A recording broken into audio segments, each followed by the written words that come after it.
Hello guys, welcome to the YouTube channel of Dips Academy. Today we'll discuss a question which was asked in GATE 2023 और question basically topology से है और उसने क्या कहा कि let R, tau be a topological space, R set of real numbers basically be a topological space where tau is defined in such a way that tau को ऐसे डिफाइन किया, tau में ऐसे सबसेट्स होंगे R के, right, या तो वो एम्प्टी हो, मतलब एम्प्टी सेट होगा तो वो टॉ में चला जाएगा, या फिर वन उसके अंदर होना चाहिए। इन दोनों में से एक कंडीशन सेटिस्फाई होनी चाहिए तो ही हम कंसिडर करेंगे कि वो सेट टॉ के अंदर है। ऑब्जर्व करने वाली बात ये है कि एम्प्टी सेट तो चला ही गया इसके अंदर बिकॉज वो खुद एम्प्टी है, राइट। वो फर्स्ट कंडीशन को सेटिस्फाई करता है। पूरा स्पेस आर वो भी चला जाएगा, क्यों? क्योंकि उसके अंदर वन तो है ही, पूरा स्पेस भी इसके अंदर चला जाएगा, राइट। यू कैन वेरीफाई कि ये टोपोलॉजी बनेगा और हम एग्जाम में वेरीफाई करना भी नहीं होता क्योंकि वो खुद बता रहा है हमें कि टोपोलॉजी है। उसके बाद हम डिस्कस करने वाले हैं whether it is first countable, Hausdorff separable और इस सेट का क्लोजर क्या होगा, राइट। फिलहाल के लिए मैं आपको एक हल्की सी इंट्यूशन दे दूं, बता दूं कि इसमें और ओपन सेट्स कैसे दिखेंगे। फॉर एग्जांपल अगर मैं बात करूं 1,5,6 ये कोई सेट ले लेते हैं जिसमें तीन ही एलिमेंट है। आर विद यूजुअल टोपोलॉजी में ये सेट ओपन नहीं होता, बट यहाँ पे ये ओपन होगा क्योंकि टोपोलॉजी ऐसे डिफाइन करेगी कि कोई भी सेट अगर वन को कंटेन करे तो वो ओपन हो जाएगा, क्योंकि वो टाउ में जा रहा है। टाउ मतलब क्या होता है? Collection of open sets. तो ये सेट अपनी टोपोलॉजी में क्या हो जाएगा? ओपन, राइट, ठीक है। ऐसे ओपन सेट्स को माइंड में रखते हुए हम डिस्कस करने हैं option A B C D. Start करते हैं ऑप्शन ए से, और ए में पूछा गया हमसे कि ये स्पेस अपना फर्स्ट काउंटेबल है कि नहीं है। फर्स्ट काउंटेबल बेसिकली होता क्या है कि एक स्पेस को आप बोलते हो फर्स्ट काउंटेबल अगर उसके किसी भी पॉइंट, आर्बिट्री पॉइंट के लिए उस पॉइंट पर डिपेंड करने वाला हमें एक कलेक्शन ऑफ ओपन सेट्स मिल जाता है जो काउंटेबल हो और बेसिस का काम करे। दैट मीन्स किसी भी पॉइंट के लिए आपको एक काउंटेबल बेसिस मिलना चाहिए। इसको बोलते हैं हम फर्स्ट काउंटेबिलिटी, राइट। चेक करते हैं स्पेस फर्स्ट काउंटेबल है कि नहीं है। जरा देखना कि अगर किसी भी गिवन x के लिए मान लेते हैं, कोई भी एलिमेंट ले लेते हैं, let x belongs to r, हमें अगर इसके लिए मैं आपको दिखा दूं एक काउंटेबल बेसिस, क्योंकि ये पॉइंट आर्बिट्री है तो फिर वो प्रोसेस सबके लिए काम करेगा, तो वो फर्स्ट काउंटेबल प्रूव हो जाएगा। जरा देखना एक बार, अगर मैं एक सेट ले लूं जिसके अंदर मैं सिर्फ एक ही एलिमेंट डाल रहा हूं, और एक एलिमेंट कौन सा? ये 1,x। पहली बात तो ये कि ये सेट काउंटेबल है क्योंकि इसके अंदर सिर्फ एक एलिमेंट है। दूसरी बात ये कि जिसके अंदर एलिमेंट है क्या वो कोई ओपन सेट है भी या फिर मैंने ऐसा ही डाल दिया।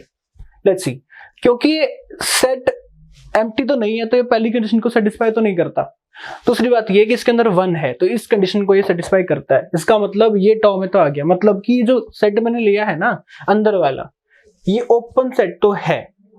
तो मतलब ये हुआ कि जो कलेक्शन की बात कर रहा हूं मैं, वो कलेक्शन कैसा है? काउंटेबल है ना, और उसके अंदर एक ओपन सेट है। अगर ये बेसिस भी बन जाए x के लिए तो ये काउंटेबल बेसिस बन जाएगा। बट लेट्स सी कैसे काउंटेबल बेसिस बनता है। जरा देखना, काउंटेबल बेसिस बनाते हैं इसको। तो एक आर्बिट्री ओपन सेट ले लेते हैं, let u belongs to tau such that x belongs to u, मतलब कि x को कंटेन करने वाला हमने कोई भी आर्बिट्री ओपन सेट ले लिया, ठीक है। देखते, क्योंकि x मेरा ऑलरेडी u के अंदर है तो u एम्प्टी तो नहीं हो सकता, तो u के पास क्या पॉसिबिलिटी बची? उसको 1 को कंटेन करना पड़ेगा ना। इसका मतलब ये हुआ है ना, दिस इंप्लाइज कि भाई u is not equal to 5, मतलब एम्प्टी सेट नहीं है। जिसका मतलब ये हो गया कि 1 जो है वो डेफिनेटली u के अंदर जाएगा ही जाएगा, दूसरी कंडीशन सेटिस्फाई करेगा ना अगर ओपन है तो। और अगर x भी चला गया 1 भी चला गया तो इसका मतलब क्या होगा? दिस इंप्लाइज कि x जो खुद है इस सेट के अंदर, और ये पूरा सेट है किसके अंदर? u के अंदर। क्यों? क्योंकि u x को भी कंटेन करता है और 1 को भी कंटेन करता है। बट ये तो डेफिनेशन शायद हमारी बेसिस की होती है ना, कि अगर कोई भी एलिमेंट लिया, उसको कंटेन करने वाला कोई भी ओपन सेट लिया, तो हमें अपने कलेक्शंस में से एक सेट मिल गया जो x को भी कंटेन करे और उस सेट u में भी कंटेन हो। इसका मतलब ये हुआ कि ये जो कलेक्शन मैंने बनाया था ना S, ये काउंटेबल भी है और बेसिस भी है, यानी कि काउंटेबल बेसिस बना दी हमने आर्बिट्री x के लिए। इसका मतलब ये हुआ कि अपना स्पेस क्या बन गया? First countable. मतलब ऑप्शन है तो ट्रू है। सेकंड में उसने बोला कि ये स्पेस हॉर्सड्रॉप है कि नहीं है। सो हॉर्सड्रॉप का मतलब क्या है? Basically Hausdorff is one of the separation axiom. जब हमने आप सेपरेशन एक्सियम एक टॉपिक पढ़ते हैं, वहां पे हम बात करते हैं कि किन्हीं पॉइंट्स को हम सेपरेट कर सकते हैं कि नहीं कर सकते, किन्हीं जो सेट्स को हम सेपरेट कर सकते हैं नहीं कर सकते। तो जब पॉइंट को सेपरेट करने की बात आती है, वो डेफिनेशन होती है हाउसडॉर्फ की। मैं बता भी देता हूं एक बार, ऑप्शन बी के लिए आपको हाउसडॉर्फ किसे कहते हैं। आप अगर कोई दो पॉइंट लो स्पेस में, एक्स और वाई आर्बिट्री कोई दो पॉइंट, ठीक है, डिस्टिंक्ट, अगर किन्हीं भी आर्बिट्री दो पॉइंट्स के लिए आप दो डिस्टिंक्ट ओपन सेट्स बना पाओ, जो एक ओपन सेट एक्स को कंटेन करे उसमें से और दूसरा सेट वाई को कंटेन करे, अगर ऐसा आप सेटअप कर पा रहे हो हर एक्स वाई के लिए, गिवन एक्स वाई के लिए, तो ये स्पेस क्या बन जाएगा, हाउसडॉर्फ। तो हमें बस वेरीफाई करना है कि हर गिवन एक्स वाई के लिए क्या मैं ऐसे ओपन सेट ढूंढ पा रहा हूं। अगर ढूंढ पाया तो ये हो जाएगा अपना हाउसडॉर्फ। अगर किसी पर्टिकुलर एक्स वाई के लिए मैं नहीं ढूंढ पाया तो उसका मतलब ये हाउसडॉर्फ नहीं रहेगा। लेट्स सी, देखते हैं, ट्राई करते हैं, जरा देखना। मैं मान लेता हूं let R comma tau is Hausdorff, मान लेते हैं।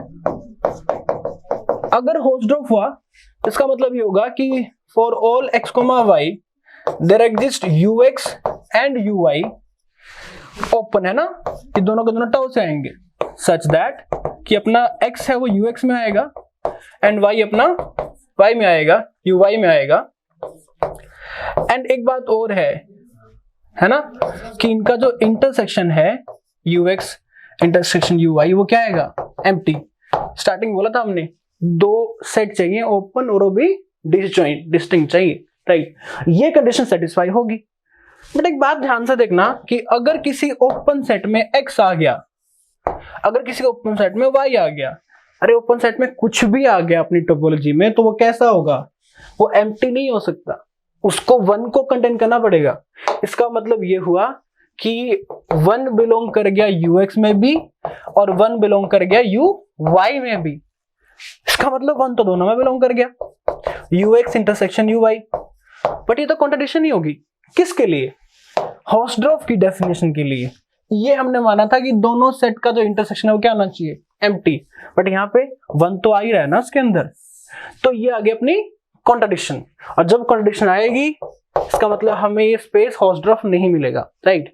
इसका मतलब ऑप्शन नंबर बी जो हाउसडॉर्फ दिया था वो गलत है, राइट। थर्ड में हमसे पूछा गया है कि सेपरेबल है कि नहीं है, तो डिस्कस करते हैं। सेपरेबल का मतलब क्या होता है कि आपको एक सेट मिले काउंटेबल, जिसका जो क्लोजर है वो पूरा स्पेस बन जाए, इसको बोलते हैं स्पेस के पास काउंटेबल डेंस सेट होना। अगर इस स्पेस के पास काउंटेबल डेंस सेट मिल गया तो ये क्या बन जाएगा, सेपरेबल। जरा देखना, एक इंटरेस्टिंग सी बात है, क्योंकि सब कुछ 1 के अराउंड हो रहा है, ओपन सेट्स भी 1 के अराउंड डिफाइंड है ना, at least non empty open sets तो 1 की हेल्प से ही डिफाइन करे गए हैं ना। अब देखना एक बार, अगर आप S को, ऑप्शन सी की बात कर रहा हूं, S को आप ये लेके चलते हो जिसमें सिर्फ एक ही एलिमेंट है 1, मैं प्रूव करने जा रहा हूं कि एक्चुअल में इस सेट का जो क्लोजर है ना पूरा स्पेस आ जाएगा। देखते हैं, अगर आप कोई भी एलिमेंट लो arbitrary, let x belongs to r, anything, कोई भी एलिमेंट ले लिया आपने, और कोई ओपन सेट ले लो and u belongs to tau, कोई भी ओपन सेट, सच दैट कि आपका बस एक कंडीशन है कि x आपका u के अंदर होना चाहिए। ऐसा एक आर्बिट्री x लिया और एक ऐसा एक जनरल ओपन सेट लिया जो कि x को कंटेन कर रहा है, बट क्योंकि अगर वो x को कंटेन कर रहा है तो डेफिनेटली नॉन एम्प्टी होगा, जो पहले हमने आर्गुमेंट यूज किया था, नॉट इक्वल टू 5 होगा वो। इसका मतलब 1 तो उसके अंदर आना ही पड़ेगा, क्योंकि ओपन सेट है तो या तो एम्प्टी होगा या फिर 1 को कंटेन करेगा, तो उसके अंदर 1 तो आ गया। क्या इसका मतलब ये नहीं हो गया कि u intersection with singleton 1 is non empty, क्योंकि 1 तो उसके अंदर है ही ना। और अगर ये हो रहा है इसका मतलब क्या हुआ, u intersection s is non empty ना। और जब ऐसा होता है कि किसी भी पॉइंट को कंटेन करने वाला कोई ओपन सेट ले लेते हो, आर्बिट्री ओपन सेट, और वो आर्बिट्री ओपन सेट आपके सेट, गिवन सेट के साथ इंटरसेक्ट कर जाता है, मतलब वो जो पॉइंट होता है वो लिमिट पॉइंट बन जाता है सेट का। यानी आपने कोई भी x लिया, वो x s के लिए क्या करेगा, लिमिट पॉइंट का काम करेगा। इसका मतलब ये हुआ कि अगर आप s का क्लोजर लिखोगे, s का क्लोजर क्या होगा, s यूनियन s डैश, इसमें से जो s डैश बना ना वो पूरा r बन गया, पूरा स्पेस। इसका मतलब क्या बन गया, s यूनियन r बन गया, यानी कि पूरा r बन गया। यानी अपना S का जो क्लोजर हुआ वो क्या बन गया पूरा R। S was a finite set, तो इसका मतलब इन पर्टिकुलर वो काउंटेबल तो हो ही गया, राइट। काउंटेबल सेट हुआ और इसका क्लोजर पूरा R आ गया, मतलब काउंटेबल डेंस बन गया ये। और कोई स्पेस जब काउंटेबल डेंस सेट पोजेस करता है तो उसको हम बोलते हैं, स्पेस को बोलते हैं सेपरेबल स्पेस। इसका मतलब ये हुआ कि ये स्पेस कैसा हो गया, separable, no issues. Option number C true है। डी देखते हैं क्लोजर ऑफ दिस क्या होगा, राइट। देखते हैं ऑप्शन नंबर डी। डी में उसने बोला, डी में हमें basically if s equal to अपना ओपन इंटरवल 1,5 है ना, is s closure equal to close 1,5, ये पूछा है ना अपने को।